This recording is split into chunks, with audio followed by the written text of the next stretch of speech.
Pagi di Kampung Rejosari selalu sama. Matahari menyapa dari balik pohon-pohon jati. Ayam berkokok bersaut-sautan dan ibu-ibu sibuk menyapu halaman. Di ujung gang kecil, tepat di rumah berdinding semen yang belum sepenuhnya dicat, tinggal seorang perempuan yang namanya paling dikenal di kampung, yaitu Bu Narti. Umurnya baru masuk kepala 4, tapi gaya bicaranya seperti orang yang paling tahu segalanya. Pakaiannya syar'i, jilbab lebar menutup dada. Mukena tak pernah lepas dari lipatan sajadahnya. Dan setiap sore, lantunan ayat suci terdengar dari dalam rumahnya. Bu Narti itu panutan, kata sebagian warga. Kalau semua ibu-ibu kayak dia, kamu ini pasti adem, tambah yang lain. Tapi tidak semua orang mengiyakan. Sebagian hanya tersenyum kecut sambil menunduk, memilih tidak ikut menanggapi. Karena di balik citranya sebagai wanita soleha, Bu Narti punya satu kebiasaan yang diam-diam ditakuti banyak orang, yaitu lidahnya tidak bisa berhenti bicara tentang keburukan orang lain. Setiap habis subuh, Bu Narti punya rutinitas tetap, jalan ke warung Bu Wati untuk beli sayur. Tapi bukan sayurnya yang penting, warung itu adalah panggung kecil, tempat ia melontarkan cerita-cerita yang katanya dengar-dengar dari orang. Dan biasanya cerita itu bukan soal harga cabai yang naik, tapi tentang tetangganya sendiri. Pagi-pagi lihat si Mbak Rini keluar rumah pakai daster tipis. Aduh, gak malu apa ya? Udah punya anak 2. Katanya pelan tapi sengaja dibuat cukup keras agar ibu-ibu di sekelilingnya mendengar. Lah itu si Lilis, guru ngaji baru loh itu. Katanya sih janda, tapi kok kelihatan sering ngobrol sama Pak Ustadz. Hati-hati loh. Lanjutnya sambil menggigit cabai rawit kecil dari meja. Ibu-ibu lain hanya saling pandang. Ada yang mengangguk setuju, ada yang pura-pura sibuk memilih tomat. Tapi satu hal pasti, omongan Bu Narti cepat menyebar seperti angin. Kadang yang ia ucapkan pagi ini sudah sampai ke telinga yang bersangkutan sebelum zuhur. Bu Narti punya gaya bicara yang manis, tidak pernah marah-marah, tidak pernah terang-terangan menyudutkan. Tapi justru disitulah bahayanya. Ia menyelipkan racun di antara kata-kata, nasihat, dan doa. Aku cuma khawatir aja, bukan apa-apa loh. Jangan sampai kamu kita ini rusak karena kelakuan sebagian orang, ucapnya suatu hari di pengajian ibu-ibu. Seketika semua mata tertuju pada Ustazah Lilis yang duduk di ujung. Wajahnya memerah. Ia tahu itu sindiran. Tapi ia juga tahu Bu Narti terlalu pintar menyembunyikan tuduhan. Suaminya, Pak Mardi, hanya tukang ojek, pendiam dan jarang pulang. Ia tak pernah tahu apa yang sebenarnya dilakukan istrinya di kampung. Anak sematawayangnya, Sita, kuliah di Malang dan jarang pulang juga. Maka hari-hari Bu Narti lebih banyak dihabiskan dengan silaturahmi, mendatangi rumah ke rumah, membawa sebakul cerita. Aku ini peduli Mbak. Kalau ada tetangga yang salah, masa kita biarin? Nanti semua ikut-ikutan loh. Ucapnya suatu sore kepada Bu Lastri sambil menyeruput teh manis. Bu Sulastri hanya mengangguk. Padahal dalam hati ia muak. Ia sendiri pernah jadi korban fitnah Bu Narti. Dulu, katanya dia berselingkuh dengan tukang bangunan waktu suaminya kerja di luar kota. Padahal semua itu hanya bohong. Tapi karena yang ngomong Bu Narti, orang-orang jadi percaya. Sampai di titik ini, belum ada yang berani melawan Bu Narti secara terbuka. Banyak yang takut dicap pembangkang atau tidak sopan terhadap orang alim. Lagi pula, setiap kali ditegur, Bu Narti punya cara membalikkan keadaan. Astagfirullah, saya cuma mengingatkan, bukan menuduh. Kok baper ya? Katanya sambil tersenyum. Maka nama Bu Narti tetap harum di hadapan sebagian warga. Bahkan ketika ada pertengkaran rumah tangga, orang pertama yang dipanggil untuk menengahi adalah dia. Ironisnya, penyebab pertengkarannya kadang justru berasal dari mulutnya sendiri. Di Kampung Rejosari, orang seperti Bu Narti ibarat 2 sisi mata pisau. Tajam satu sisi karena kelihatan suci, tapi tajam juga di sisi satunya karena menusuk secara diam-diam. Ia tak pernah mengaku bersalah. Semua dibungkus dengan kalimat, saya hanya menyampaikan. Tapi satu hal yang tidak pernah Bu Narti sadari, Tuhan tidak pernah tidur. Dan setiap kata yang keluar dari mulut adalah pertanggungjawabannya. Ada satu kebiasaan di kampung Rejosari yang sudah berlangsung sejak lama. Ibu-ibu duduk di teras selepas zuhur, mengobrol sambil menunggu anak pulang sekolah atau sambil menjemur kerupuk.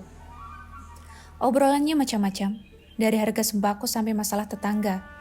Tapi kalau Bu Narti sudah ikut duduk, arah pembicaraan biasanya berubah jadi satu, yaitu tentang orang lain. Hari itu, Bu Narti datang ke rumah Bu Erna, membawa buah tangan, pisang goreng yang katanya buatan sendiri.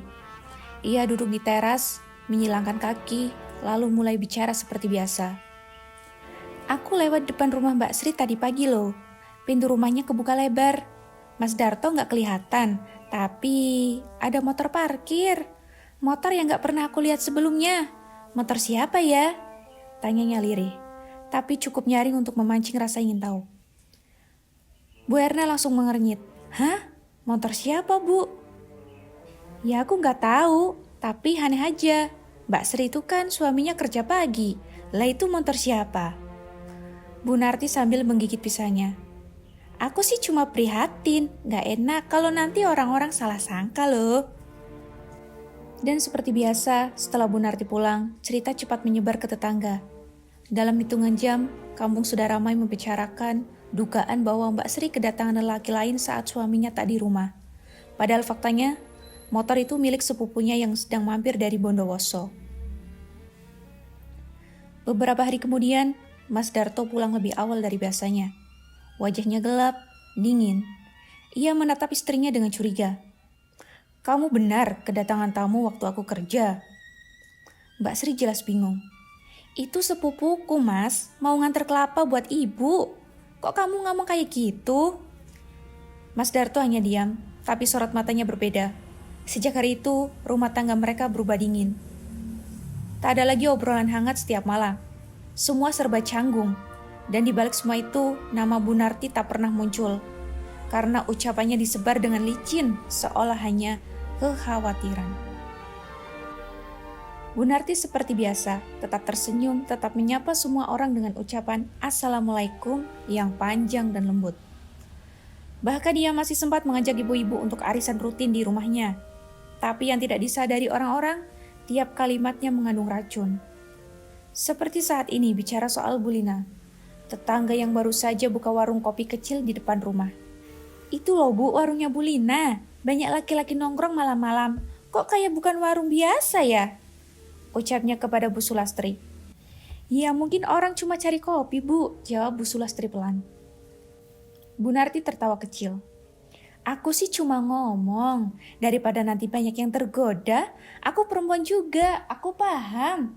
Kasihan kalau suami-suami orang mulai sering nongkrong di situ, mendingan diingatkan dari sekarang. Itulah cara Bu Narti bekerja. Ia tidak pernah secara langsung menuduh, semua disampaikan seolah-olah ia hanya peduli dan berniat baik. Tapi justru dari sanalah fitnah lahir, tumbuh dan menyebar seperti api menjilat sekam. Dan anehnya, banyak orang masih menganggap ucapannya sebagai bentuk ketulusan. Ia pintar menempatkan diri, di depan seperti guru moral, di belakang penyebar aib. Hingga suatu hari, Ustazah Lilis mendatangi rumah Bu Erna dengan mata berkaca-kaca. Apa benar, Bu? Bu Narti menyebarkan cerita tentang saya dengan Pak Ustadz, tanyanya lirih. Bu Erna kaget.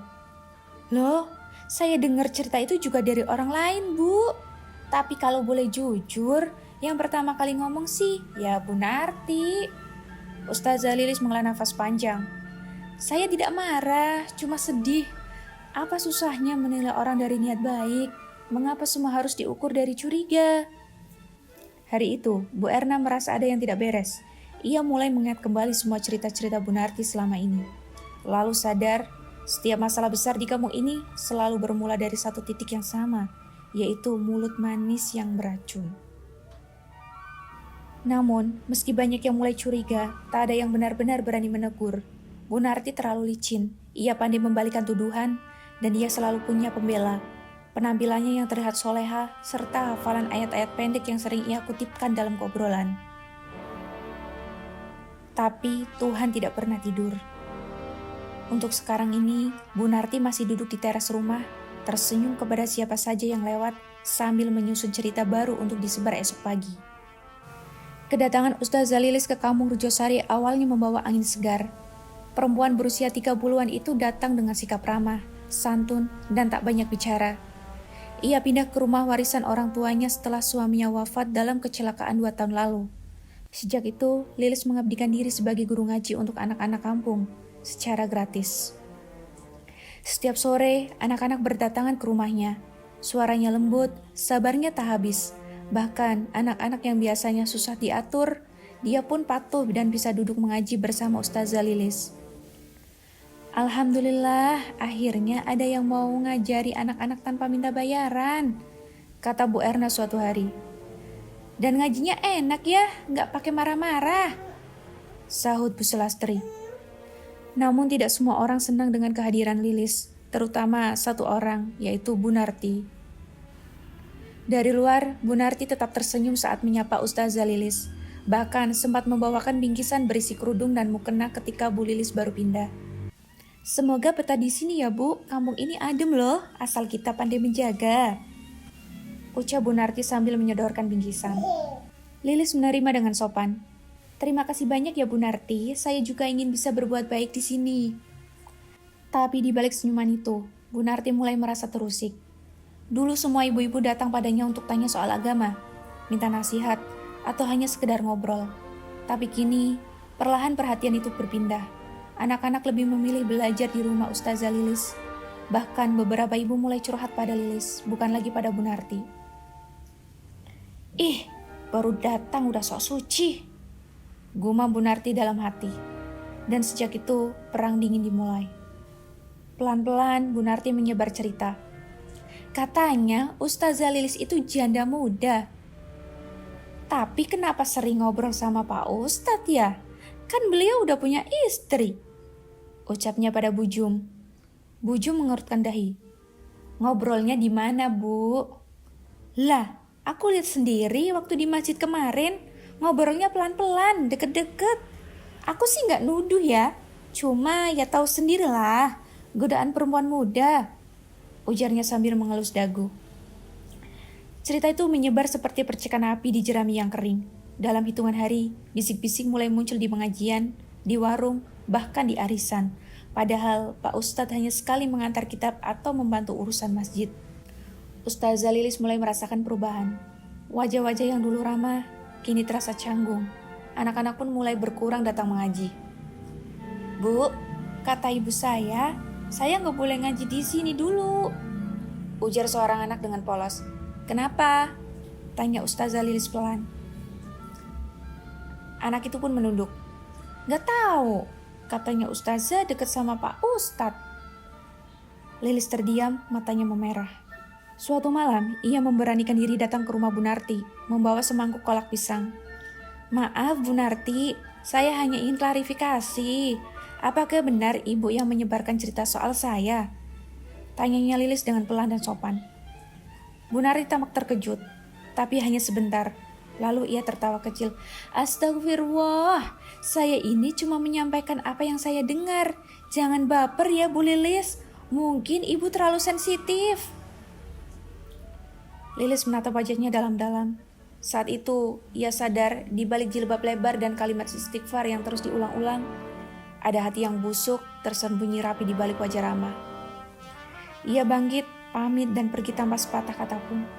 Sejak malam itu, Ustazah Lilis tak pernah lagi datang ke pengajian ibu-ibu. Ia tetap mengajar anak-anak, tapi lebih tertutup dan menjaga jarak. Sementara itu, Bu Narti merasa puas. Ia merasa telah menjaga kampung dari sosok yang mencurigakan. Padahal, yang ia jaga hanyalah egonya sendiri yang terluka karena merasa tergeser. Namun, ada satu hal yang mulai berubah.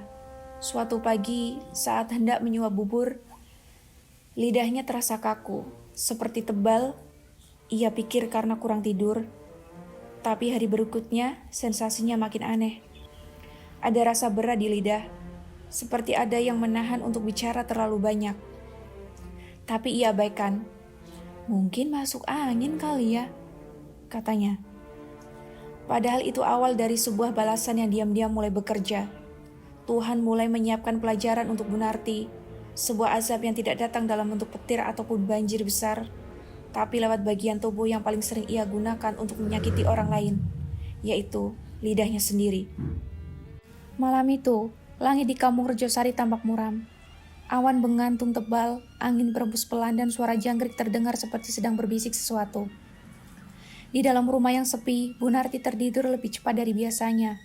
Tubuhnya lelah, tapi pikirannya tetap sibuk memutar cerita-cerita yang ia bawa sepanjang hari. Dalam mimpinya, ia berada di sebuah tempat asing, gelap, lembab, dan sunyi. Ia berdiri sendirian, lalu mendengar suara ribuan orang berbisik-bisik di sekelilingnya, tapi tak satu pun yang ia lihat. Kemudian, satu suara muncul dari belakangnya. "Ini akibat mulutmu." Ia berbalik, seorang wanita tua muncul, mengenakan pakaian lusuh dan wajahnya seperti meleleh. Mulutnya dijahit kasar, benangnya hitam dan berdarah. Wanita itu mendekat, menunjuk ke wajah Bu Narti. "Giliranmu tiba." Bu Narti ingin berteriak, tapi tak bisa. Mulutnya terkunci, ia hanya bisa mengerang. Lidahnya terasa seperti membengkak. Ia panik, lalu terbangun dengan peluh dingin membasahi leher dan punggungnya. "Astagfirullah, astagfirullah," desisnya. Tangannya memegang dada, jantungnya berdegup tak karuan. Ia duduk di ranjang menatap cermin di meja rias. Wajahnya pucat, tapi ada satu hal yang membuatnya menggigit bibir. Lidahnya terasa aneh, berat, seperti bengkak. Keesokan paginya, saat hendak bicara pada tetangga yang lewat, suaranya terdengar pelan dan agak cadel. "Assalamualaikum," ucapnya sambil melambaikan tangan. Tapi lidahnya seperti tersangkut di tengah-tengah. Ia mengira karena tenggorokan kering. Ia minum air hangat, berkumur, lalu menyikat lidah lebih lama dari biasanya. Tapi rasa tebal itu tetap ada, dan makin terasa menjelang siang. Selama 2 hari berikutnya, Bu Narti mulai merasa gelisah. Setiap kali hendak bicara panjang, ia harus berhenti di tengah kalimat untuk menarik nafas. Lidahnya benar-benar terasa berat. Bahkan saat mengaji, mahraj huruf tertentu seperti tergelincir dari lidahnya. "Bu, panjenengan sakit?" tanya Bu Wati saat bertemu di warung. "Enggak, cuma rada capek aja," jawabnya pelan, sembari tersenyum dipaksakan. Ia tidak mau terlihat lemah, ia masih Bu Narti yang dikenal rajin, kuat, dan selalu siap bicara tentang orang lain. Tapi dalam hatinya, ia ketakutan kecil yang mulai tumbuh. Apalagi setiap malam, mimpi-mimpi serupa terus datang. Wajah-wajah orang yang pernah ia fitnah muncul dalam tidurnya. Mbak Sri, Bu Lina, bahkan Ustazah Lilis, semuanya menatap tajam, seolah berkata, "Lidahmu telah menyayat kami. Sekarang saatnya kamu rasakan sendiri." Pada hari kelima, Bu Narti akhirnya memeriksakan diri ke bidan kampung. "Lidah saya terasa berat, seperti bengkak, tapi enggak bengkak, kadang seperti kesemutan." Bidan hanya memeriksa sebentar, lalu berkata, "Secara fisik enggak ada tanda-tanda bengkak atau infeksi, Bu. Coba jaga makannya ya. Mungkin asam lambung atau kelelahan." Bu Narti mengangguk meski hatinya tidak tenang. Ia tahu tubuhnya lebih dari siapapun. Ini bukan masalah lambung. Ini sepertinya ada sesuatu yang mengganjal di lidah. Bukan benda, tapi mungkin beban. Hari-hari berikutnya, rasa itu tak juga hilang, malah bertambah aneh. Setiap bangun tidur, lidahnya terasa lebih panjang.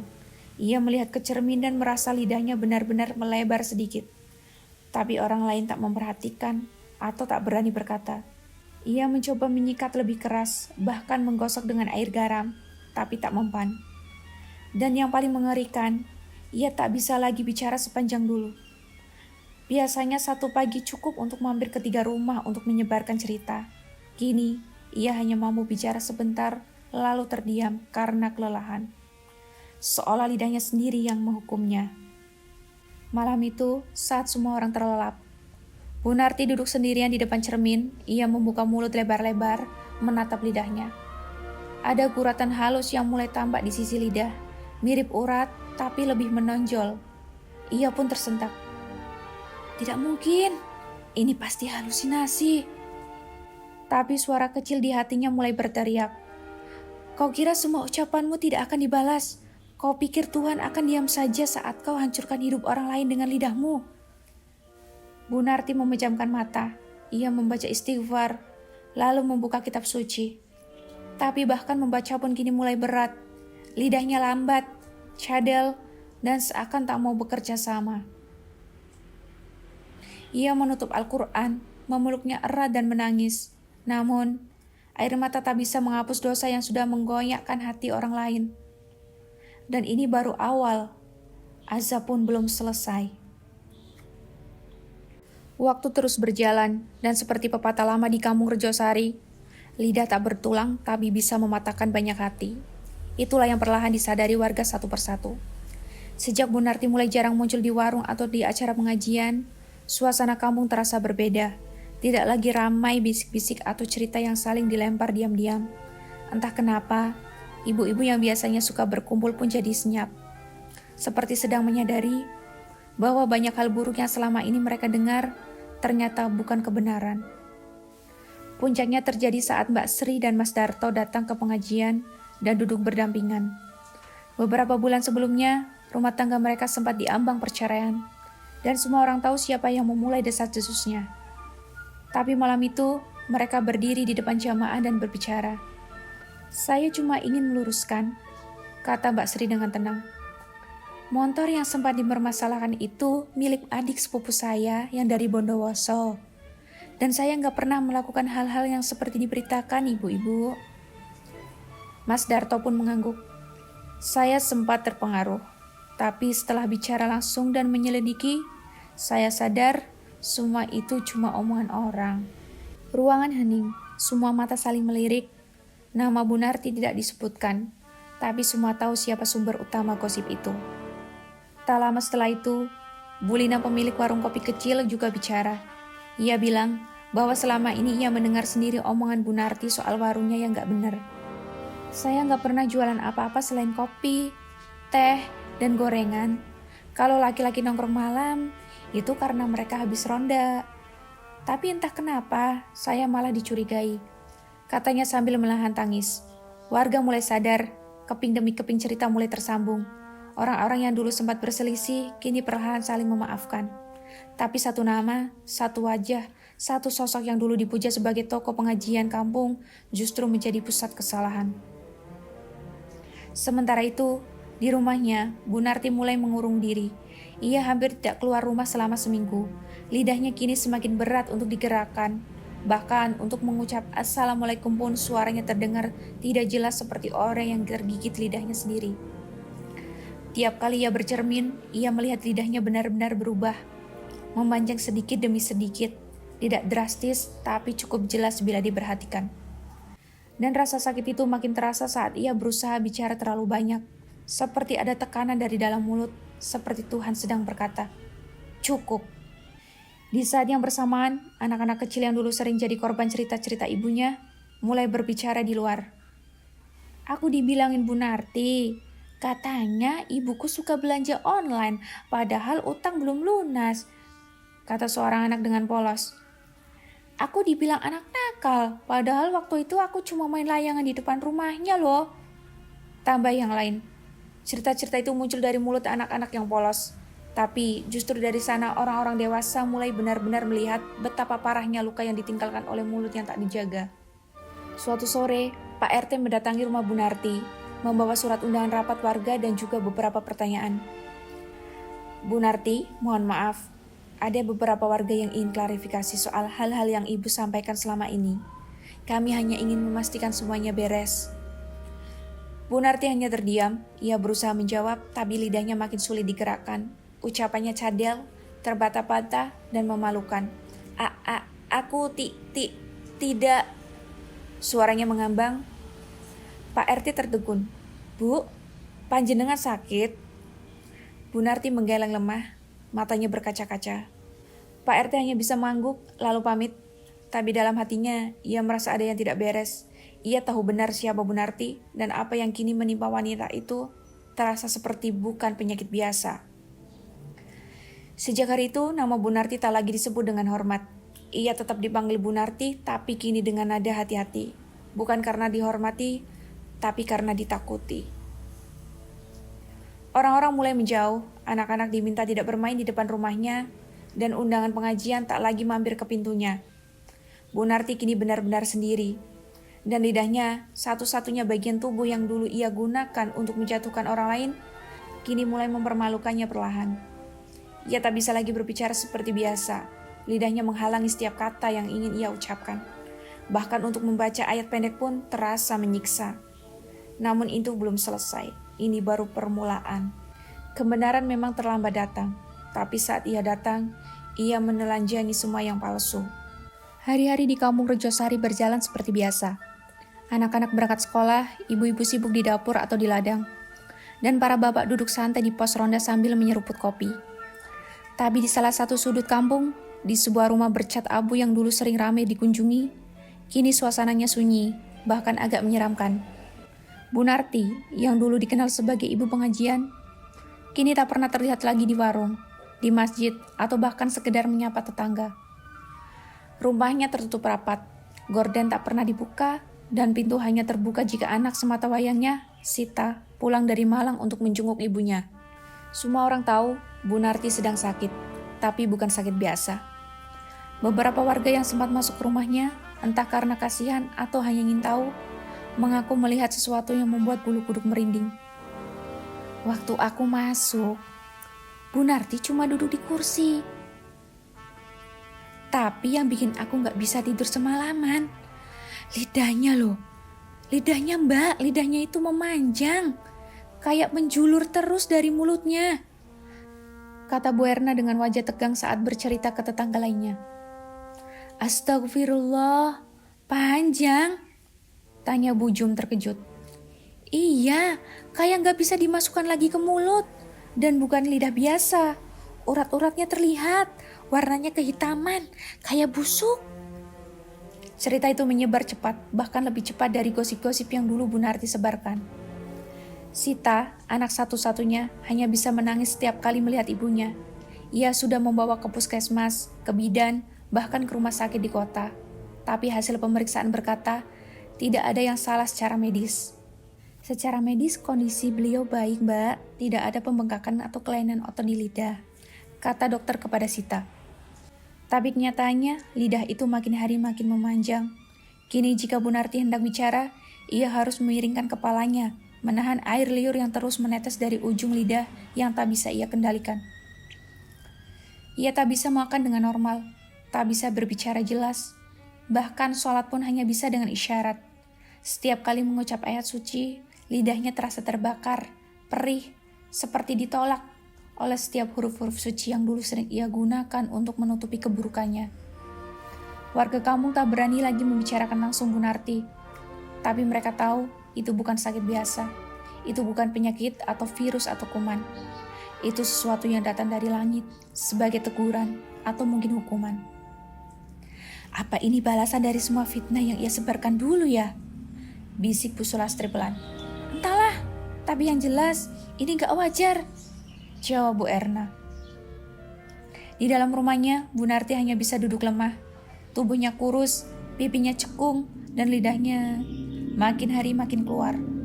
Ia sudah tidak mampu bicara, bahkan menangis pun hanya bisa dengan air mata, tanpa suara. Dalam diam, pikirannya dipenuhi penyesalan.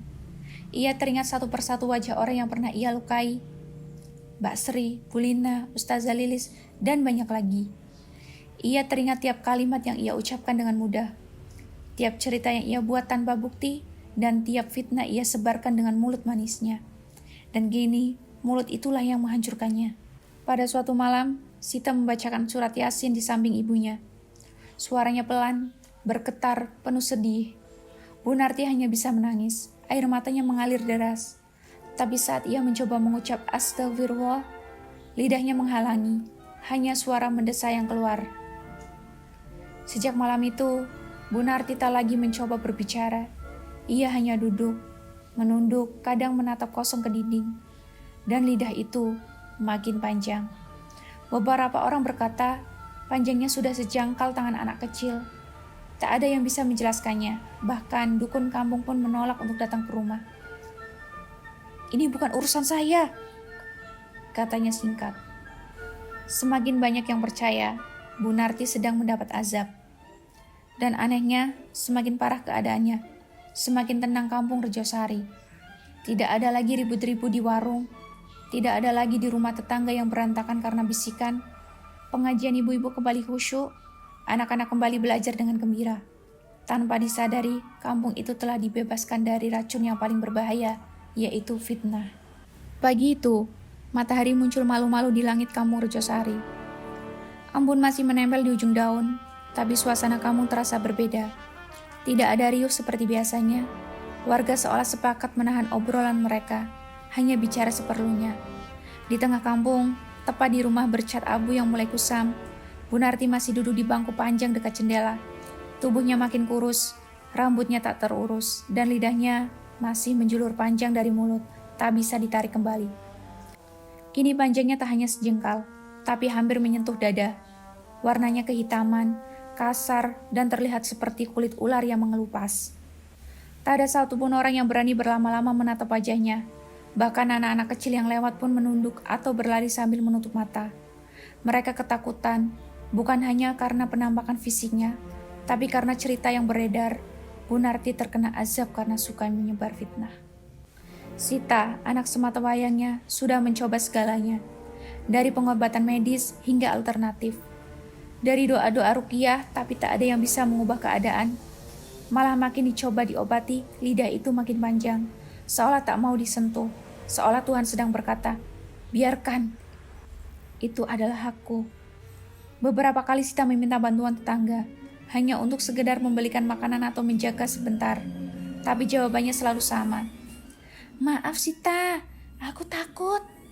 Maaf, suamiku gak ngizinin. Maaf, anakku nangis semalaman setelah lihat ibumu.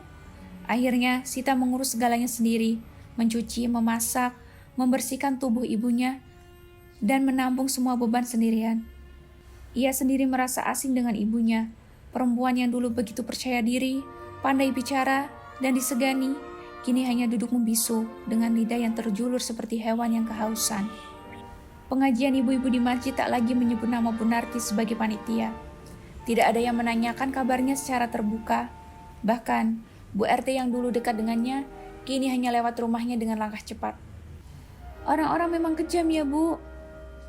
Tanya Sita suatu sore sambil menyuapi ibunya yang hanya bisa membuka mulut sedikit demi sedikit. Tak ada jawaban, hanya air mata yang mengalir dari sudut mata Bu Narti. Ia tahu semua ini bukan salah orang-orang. Semua karena kesalahannya sendiri. Hujan mengguyur kampung Rejosari sejak sore. Rintiknya rapat, menetes di atas genteng dan mengalir turun ke tanah yang sudah basah oleh waktu. Udara dingin menyelimuti seluruh penjuru kampung, dan aroma tanah basah menyeruak dari halaman-halaman rumah warga yang menutup pintu rapat-rapat. Di rumah bercat abu yang mulai mengelupas warnanya, Bu Narti duduk terdiam di ranjangnya. Berselimut kain lusuh, matanya sayu, tubuhnya lemas dan lidahnya masih menjulur. Lebih panjang dari sebelumnya. Menyentuh lehernya menghalangi nafas saat ia mencoba berbaring. Sita, anak sematawayangnya, duduk di lantai dekat tempat tidur. Matanya sembab, wajahnya lesu. Ia sudah kehabisan kata-kata. Sudah tak tahu harus berbuat apa. Bahkan kini, untuk mengangkat sendok saja, tangannya bergetar karena terlalu lelah. Sejak malam terakhir ia mencoba meminta bantuan warga. Tak ada satupun yang datang. Bahkan saat Sita mengetuk rumah pintu Bu Erna sambil membawa air mata dan kalimat memohon tolong. Pintu hanya dibuka sedikit, lalu ditutup lagi. Maaf Sita, keluargaku takut, ucap Bu Erna lirih. Kami juga sedih, tapi ini di luar kebatas kemampuan kami. Tangisan Sita saat itu pecah di tengah jalan, tapi tak ada satupun yang keluar dan menghibur. Air matanya jatuh begitu saja bersama rintik hujan yang membasahi bahunya. Dan sejak itu, tangisan mereka tak lagi didengar. Di dalam rumah, Bu Narti mulai meracau. Suara gumamannya tidak jelas. Seolah mencoba bicara, tapi lidahnya menahan semuanya. Setiap kali ia berusaha memanggil nama Tuhan, yang keluar hanyalah suara serak seperti hembusan angin. Ibu, tobatlah Bu, minta ampun sama Allah. Bisiknya sambil menggenggam tangan ibunya yang dingin. Bu Narti hanya bisa mengedip, mengerang pelang, tapi suaranya tak pernah utuh. Ia ingin menyesali semuanya yang telah ia lakukan. Ia ingin berteriak minta maaf kepada orang-orang yang pernah ia sakiti. Tapi tak ada yang bisa ia lakukan selain menangis dalam diam. Suatu malam, Sita menggenggam tangan ibunya lebih lama dari biasanya. Ibu, Sita nggak tahu apakah masih ada yang bisa dimaafkan. Tapi kalau Tuhan masih beri waktu, minta ampunlah Bu, walau cuma dalam hati. Bu Narti menatapnya dengan mata sayu. Air matanya mengalir deras. Ia berusaha berkata tapi gagal. Ia hanya diam menunduk, menangis pelan, dan terus menggenggam tangan anaknya. Tangisan itu hanya didengar oleh satu-satunya orang yang masih bertahan di sisinya, dan oleh Tuhan, jika Tuhan masih mau mendengar. Langit kampung Rejosari kelabu sejak pagi. Matahari tak tampak, seolah enggan menampakkan sinarnya hari itu. Udara dingin tak biasa, pepohonan diam, dan angin pun berjalan pelan, seperti menyampaikan kabar duka yang belum sempat diumumkan. Bu, Ibu, istighfar Bu. Tapi tubuh itu tak bergerak. Dan saat Sita menyentuh nadi pergelangan tangan ibunya, ia tahu Bu Narti sudah tiada. Ia menangis, bukan hanya karena kehilangan seorang ibu, tapi karena tahu betul ibunya pergi dalam keadaan tidak tenang. Jenazah Bu Narti tidak dibawa keluar oleh tetangga seperti biasanya. Hanya 2 orang tetangga yang berani membantu. Itu pun karena diminta langsung oleh Sita dengan linangan air mata. Beberapa warga hanya berdiri jauh di gang, mengintip dari balik jendela. Bahkan sebagian menutup pintu rapat-rapat saat rombongan pengantar jenazah lewat. Tak ada kalimat almarhumah orang baik, yang ada hanya bisikan. Itu Bu Narti yang lidahnya panjang itu. Katanya pas dimandikan lidahnya susah digerakkan, kaku.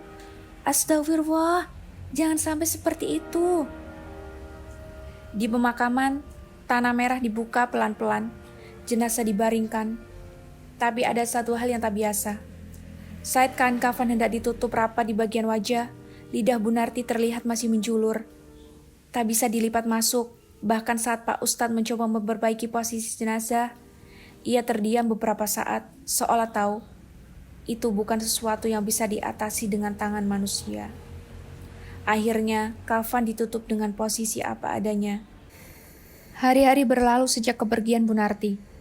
Kampung Rejosari perlahan kembali tenang. Tidak ada lagi bisik-bisik di warung, tidak ada lagi cerita miring tentang rumah tangga orang, cara berpakaian orang, atau siapa yang punya utang diam-diam. Suasana pengajian kini lebih khusyuk, lebih lapang, tak ada lagi pernyataan-pernyataan menyelidik yang dulu kerap dilontarkan seolah peduli. Padahal hanya membuka aib.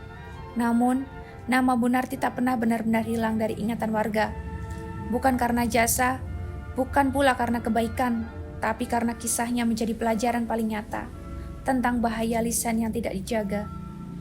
Beberapa anak kecil mulai bermain lagi di gang rumah Bu Narti, tapi mereka selalu melewatinya dengan lebih cepat.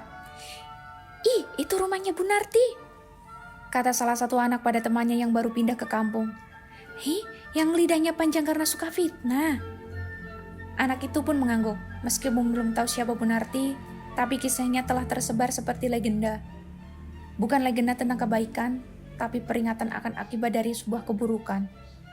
Di masjid kampung, Bu RT menyampaikan tausiah kecil saat pengajian ibu-ibu. Bu-ibu, kita semua manusia biasa. Kadang kelepasan bicara, kadang terbawa emosi. Tapi kisah almarhumah Bu Narti semoga jadi pengingat buat kita semua ya Bu, bahwa apapun yang keluar dari mulut akan kembali ke diri kita sendiri. Semua ibu diam, tak ada yang berani mengangguk terlalu keras atau mengomentari. Karena mereka tahu, dulu pun merekalah yang ikut duduk dan tertawa mendengarkan ucapan Bu Narti. Dan sekarang, mereka semua telah belajar pelajaran yang paling pahit tapi nyata.